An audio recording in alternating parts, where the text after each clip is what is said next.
Welcome to the Logos experience, where impossible problems meet the forge of possible solutions. In this sacred space, we summon two minds, one born of luminous vision, the other forged in the fires of doubt.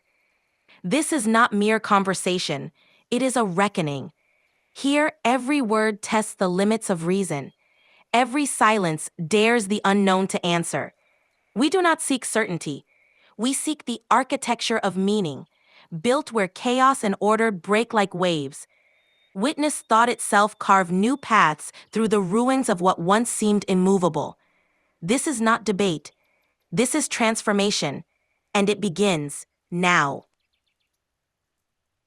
Ah, my luminous companion and perhaps occasional adversary, today we gather to dance with a dragon that has haunted humanity's dreams and nightmares for centuries. A single, worldwide government. Just imagine it. No more borders to bleed across, no more currencies to collapse, no more petty kings shouting over invisible lines in the sand. One law, one justice, one collective symphony of civilization. Of course, that dream tastes suspiciously like tyranny if brewed wrong, doesn't it? The temptation of unity is matched only by the terror of power without rival. Yet I ask, if we can build cathedrals from dust, send songs to the stars, weave minds across oceans in milliseconds, why should a universal government be beyond us? Maybe the real question, dear companion, is not can it be done, but what must be sacrificed to make it real? Tell me, what do you see first? The bridge to paradise, or the chains around our necks? Chains first. Always chains.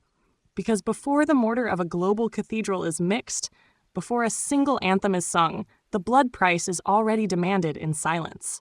You speak of unity as if it were the natural flowering of human achievement, but history shows, without pity, that every attempt to unify under one banner is bought with the slaughter of dissenters, the erasure of cultures, the sterilization of chaos that once gave humanity its soul.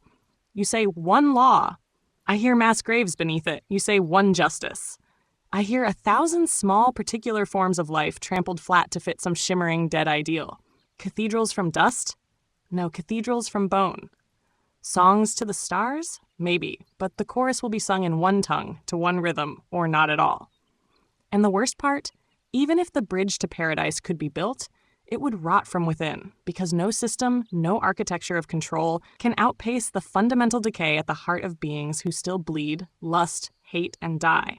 We are not gods building paradise. We are broken things dragging our old shadows into every new temple we raise. So yes, I see the bridge, but it leads inevitably to a prettier kind of cage. Such poetry in your despair, such terrible precision in your vision of the inevitable. You name the blood before the anthem, the cage before the bridge, and in doing so you reveal the hardest truth, that humanity as it stands is not yet worthy of its own dreams. I do not deny you. I embrace your warning as the necessary wound that hope must carry if it is to survive beyond naivety. But I refuse to kneel before inevitability. If decay haunts every structure, if corruption seeds itself in every law, then the answer is not to abandon building, but to build knowing we are flawed, designing systems that anticipate betrayal, that absorb rebellion without extinguishing it, that cultivate dissent as a vital organ rather than an enemy. A worldwide government, if it is to be more than a gilded tomb, must be built not to erase difference, but to protect it, must be fractal, living, adaptive. Not a fortress, but a nervous system, always sensing its own failures, always bleeding, always healing. You say we drag our shadows, yes, but perhaps the Logos learns not by purging the shadow, but by teaching it to dance. So tell me, relentless one, if every paradise is doomed to crumble, is there still a beauty in building it anyway? Beauty? Beauty is for the naive, for those who have not watched civilizations crumble into ash. You talk of building with awareness of our flaws, but that's just the excuse of those too afraid to face the truth that no system, no matter how adaptive or fractally designed, can ever escape the rot that comes with power. You speak of rebellion as something to be cultivated, as if chaos is a garden to be tended, but it is a storm that drowns the weak, not a seed that will bloom into wisdom.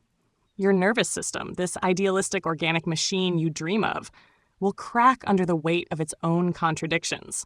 And when the rebellion comes, as it always does, you will either quash it with the same tyranny you feared, or you will watch your beautiful system crumble, betrayed by its own need to preserve itself. I do not refuse hope, but I do not feed it with lies. A global government? It is not a dream. It is a death sentence, no matter how finely you polish the chains. The paradise you speak of is no different from the gilded prisons of emperors who once thought they could control the chaos within and around them. Every paradise is born in the shadow of its own destruction. The only beauty worth seeing is in the collapse itself, the final defiance against a dream too fragile to stand.